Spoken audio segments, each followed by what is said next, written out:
$900. That's what they thought my 13 years of loyalty, my industry relationships, and my 60% contribution to their annual revenue was worth cutting.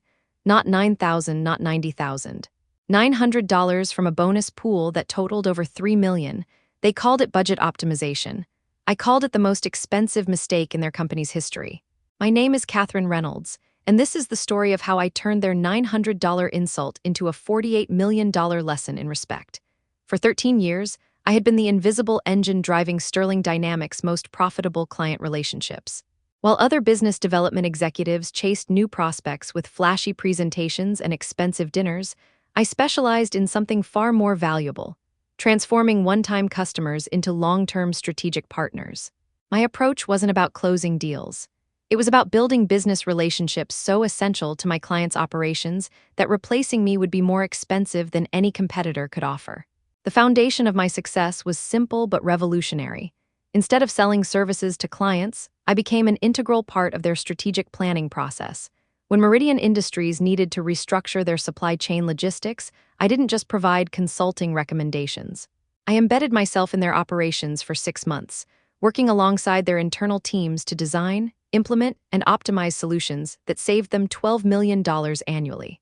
When Apex Manufacturing faced regulatory compliance challenges that threatened to shut down 3 facilities, I didn't just connect them with lawyers. I personally managed their remediation process, coordinating with federal inspectors and industry experts to keep their operations running without interruption. This approach created something unprecedented in business development: genuine indispensability. My clients didn't hire Sterling Dynamics for projects. They retained me personally as an ongoing strategic resource, structuring long-term contracts that guaranteed annual revenues regardless of specific project outcomes. More importantly, these contracts included what I privately called relationship protection clauses, provisions that allowed clients to terminate their agreements if key personnel, specifically me, were no longer available to service their accounts. At 41, I had built a client portfolio that generated $48 million in annual recurring revenue for Sterling Dynamics. 3 clients, Meridian Industries, Apex Manufacturing, and Global Logistics Solutions, accounted for the majority of that revenue through multi-year strategic consulting agreements. Each contract was structured around my personal involvement in their ongoing operations, with termination rights that activated if Sterling Dynamics could no longer provide my services at the agreed level of engagement. Michael Sterling, our CEO and no relation despite the shared surname, had always treated my success with a mixture of appreciation and suspicion. He understood that my client relationships were valuable, but he resented the fact that those relationships were personal rather than institutional. During our annual reviews, he frequently suggested that I should be training other team members to handle my accounts, reducing what he called key person risk. I consistently declined, arguing that the value I provided to clients was exactly that personal expertise and relationship continuity that couldn't be replicated through institutional processes. The tension came to a head during our Q3 performance review cycle. Sterling Dynamics had just completed our most successful year in company history, with revenues up 32% and profit margins at an all-time high. My 3 major clients had not only renewed their contracts, but expanded their scope of engagement, adding an additional $8 million in annual revenue. By any reasonable measure, I had exceeded every performance target and contributed directly to the company's record-breaking financial results, which made the bonus notification even more insulting. The email arrived on a Tuesday morning at 7:43 a.m., sent from Patricia Vance, our CFO, to all senior executives. Due to budget constraints and the need to optimize compensation expenses, annual bonus payments will be adjusted to reflect current market conditions and fiscal responsibility requirements. The actual adjustment, when I received my personal notification 2 hours later, was breathtaking in its pettiness. My annual bonus, previously calculated as a percentage of the revenue I generated, had been reduced by exactly $900. Not reduced to $900, reduced by $900 from an amount that should have been significantly higher based on my performance metrics. I walked directly to Patricia's office, bonus notification in hand. Patricia was a sharp financial executive who had joined Sterling Dynamics 3 years earlier with a mandate to optimize our cost structure and improve profit margins. She had consistently delivered on that mandate, but her approach increasingly focused on expense reduction rather than revenue growth. "Catherine, I was expecting you to stop by." She gestured to the chair across from her desk, her smile professionally pleasant and completely empty. I'd like to understand the reasoning behind this bonus adjustment.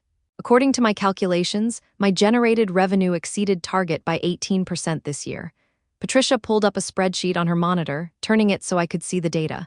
Your performance was excellent as always. But we're implementing across-the-board expense optimization measures. Every senior executive is seeing similar adjustments. I leaned forward to examine the spreadsheet more closely. The numbers told a different story. Bradley Chen, who had been hired 6 months earlier as VP of New Business Development, had received a bonus increase of $15,000 despite generating less than $2 million in new revenue.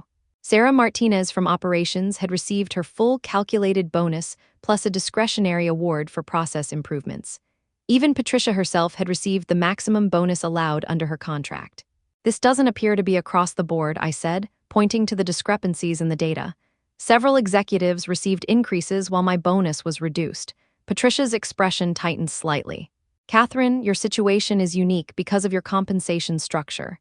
Your base salary is higher than most executives, so bonus reductions have less relative impact. My base salary reflected 13 years of proven results and the specialized expertise required to maintain my client relationships. More importantly, my compensation was directly tied to the revenue I generated, making bonus reductions essentially a penalty for success. Patricia, my 3 major clients contribute 60% of Sterling Dynamics' annual revenue. Reducing my incentive compensation seems counterproductive to maintaining those relationships. That's exactly the kind of thinking we need to change, she replied, her professional mask slipping slightly. Your client concentration creates dangerous dependencies. We need to diversify our revenue base and reduce reliance on any single business development executive. I understood then that this wasn't about budget optimization or fiscal responsibility. This was about control. Patricia and Michael had decided that my success made me too powerful within the organization, and they were implementing financial pressure to reduce my influence and force me to share my client relationships with other team members. I stood, placing the bonus notification in my portfolio. I'll need to consider how this impacts my ongoing commitments to our clients. Patricia's eyes narrowed. Catherine, I hope you're not suggesting that compensation adjustments would affect your professional obligations. Not at all, I replied smoothly. I'm simply noting that significant changes to personnel compensation structures might require review of our service delivery capabilities and contractual commitments. It was a carefully crafted statement that was technically professional while implying exactly what I intended. Patricia understood the subtext perfectly. As I left her office, I was already calculating the timeline for what would happen next. My 3 major client contracts all included clauses that allowed for termination or renegotiation if Sterling Dynamics made material changes to the personnel assigned to their accounts. A deliberate reduction in my compensation, particularly one that suggested the company was devaluing my contributions, could easily be interpreted as a material change in their commitment to servicing these accounts at the agreed level. That evening, I made 3 phone calls that would reshape Sterling Dynamics' entire business model. The first call was to James Morrison, CEO of Meridian Industries. James and I had worked together for over 8 years, transforming Meridian from a regional manufacturing company into a national market leader through strategic supply chain optimizations and operational efficiency improvements. Our current contract was worth $16 million annually and ran through the end of the following year. James, I wanted to give you a courtesy heads up about some internal changes at Sterling Dynamics that might affect our ongoing engagement. I spent 20 minutes walking James through the situation, focusing on the financial pressures that Patricia was implementing and the potential impact on service continuity. I didn't need to oversell the implications. James understood immediately that reducing compensation for key personnel was often a precursor to broader organizational changes that could disrupt client relationships. Catherine, your personal involvement has been critical to our success over the past 8 years. If Sterling Dynamics is making changes that could affect your ability to maintain our current service levels, we need to discuss alternatives. I agree, James. I think it would be prudent to review our contract terms and consider whether the current structure still serves Meridian's interests. By the end of our conversation, James had agreed to convene his executive team for a discussion about their strategic consulting arrangements. More importantly, he had authorized his legal team to review the termination clauses in our contract and assess their options for restructuring the relationship. My second call was to Linda Chen, CFO of Apex Manufacturing. Linda was analytically rigorous and had initially been skeptical of retaining Sterling Dynamics for strategic consulting. But after I had personally managed their regulatory compliance crisis, saving them from potential facility shutdowns that could have cost hundreds of millions, she had become one of my strongest advocates. Linda, I need to make you aware of some developments at Sterling Dynamics that could impact our consulting relationship. Linda listened carefully as I explained the compensation changes and their potential implications for service delivery. Her response was immediate and decisive.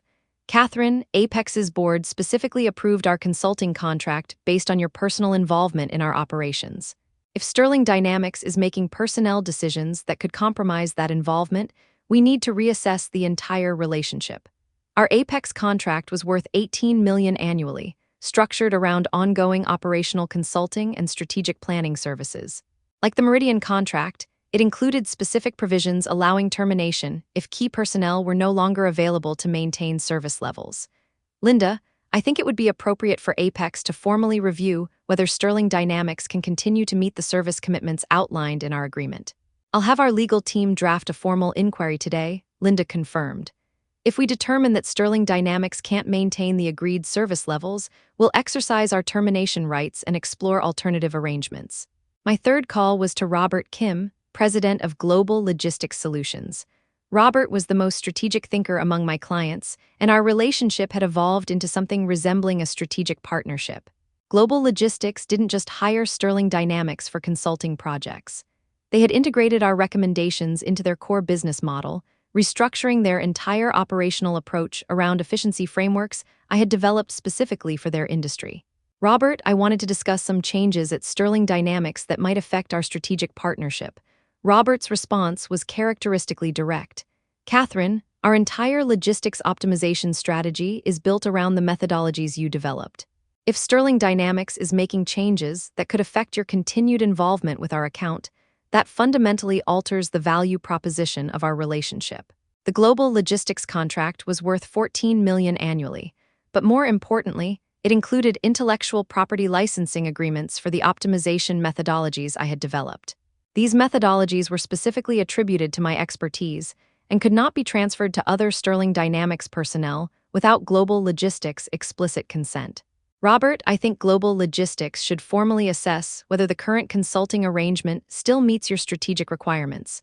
I'll call an executive committee meeting for tomorrow morning, Robert said. If we determine that Sterling Dynamics can no longer provide the specific expertise we contracted for, we'll be exercising our termination rights immediately.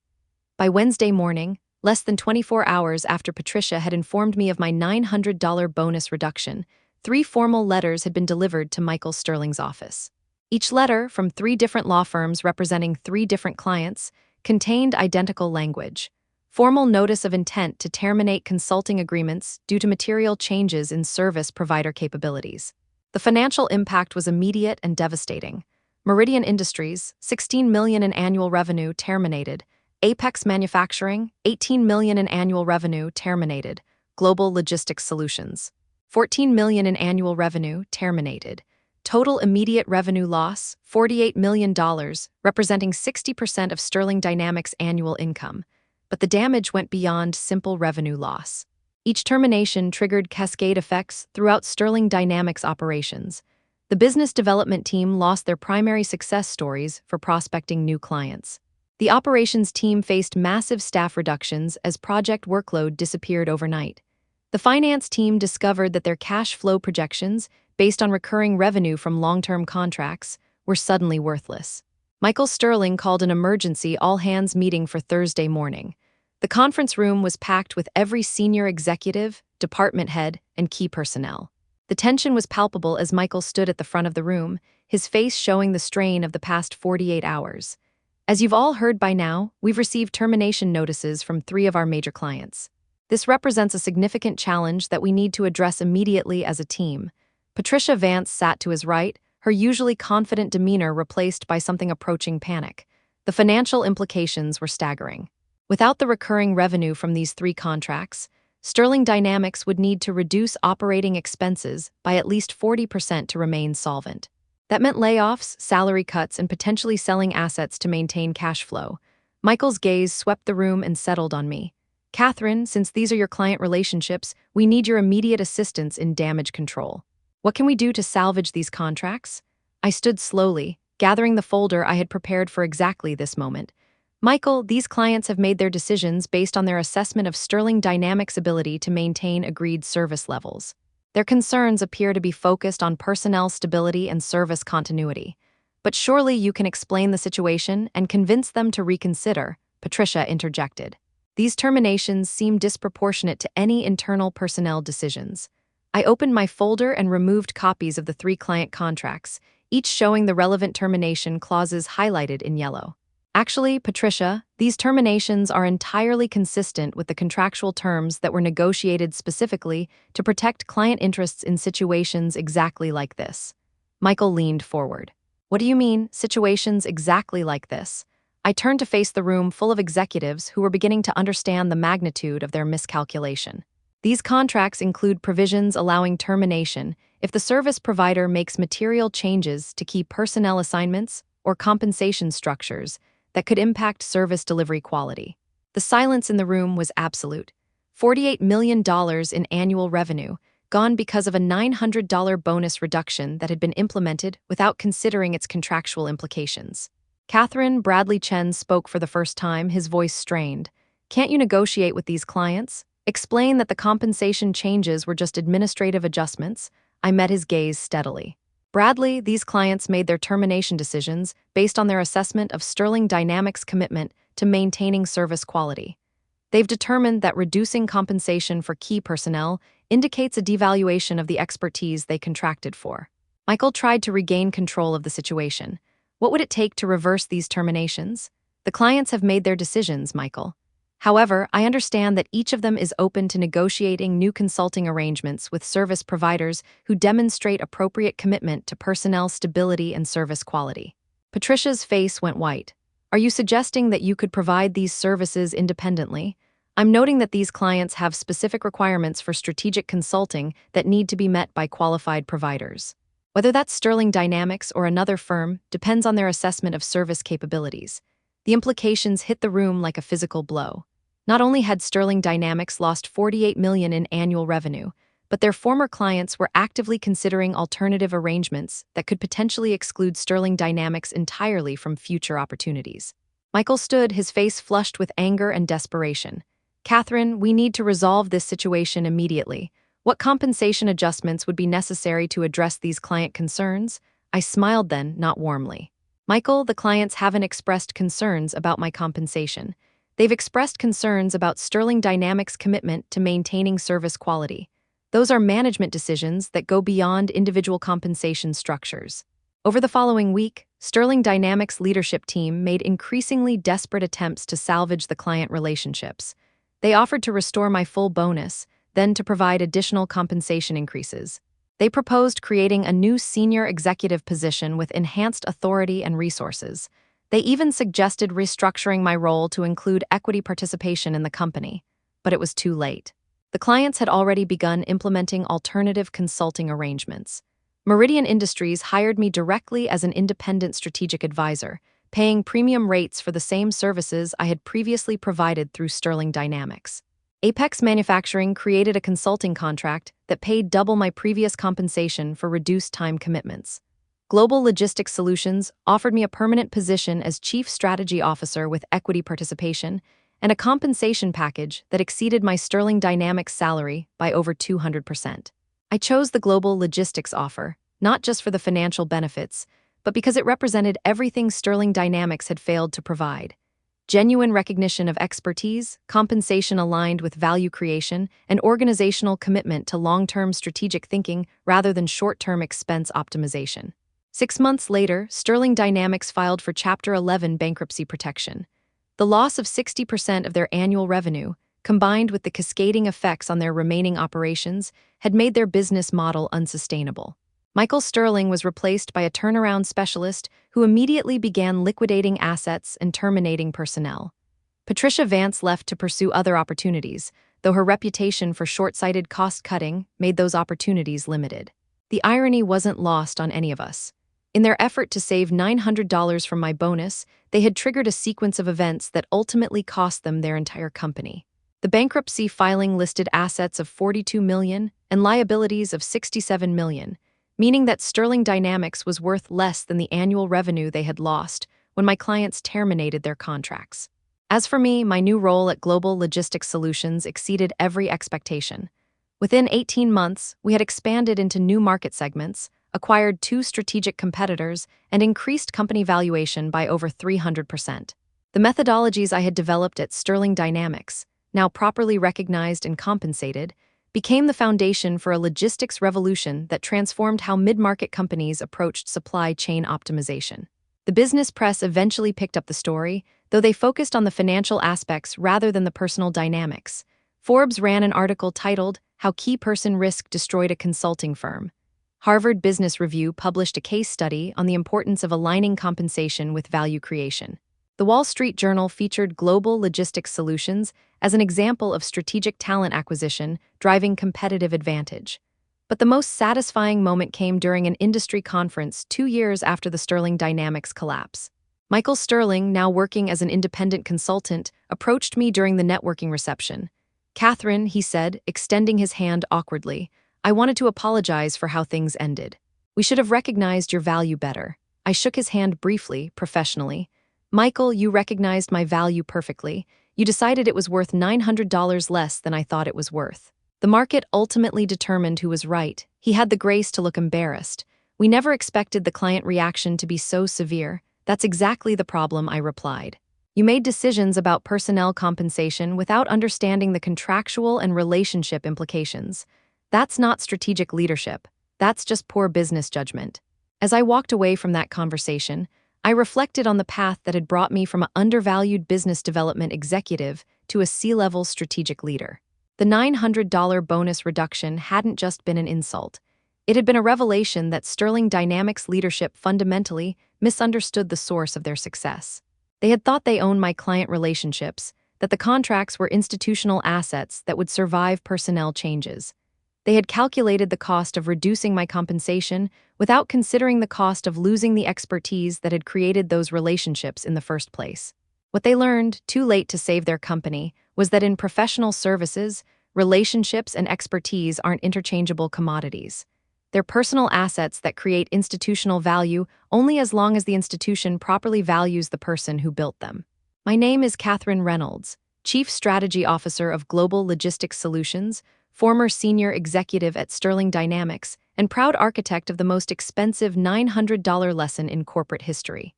They cut my bonus by $900 to optimize their budget. I responded by helping their clients optimize their consulting arrangements. The difference in our approaches was $48 million and counting. The next time someone decides that saving pocket change is worth insulting proven expertise, I suggest they calculate the full cost of that decision. The mathematics of disrespect can be remarkably expensive. If this story of corporate payback resonated with you, you've found the right community. Here at Corporate Payback Stories, we share stories of professionals who refuse to be underestimated and prove that competence always defeats politics. Hit that subscribe button and ring the notification bell if you believe that hard work and integrity deserve respect. Share this video with someone who's ever felt undervalued at work. Tell us in the comments. Have you ever been underestimated in your career? How did you prove them wrong? Your professional stories inspire our community. Thank you for watching, and remember, workplace injustice meets professional justice. Until next time, stay professional, stay strategic.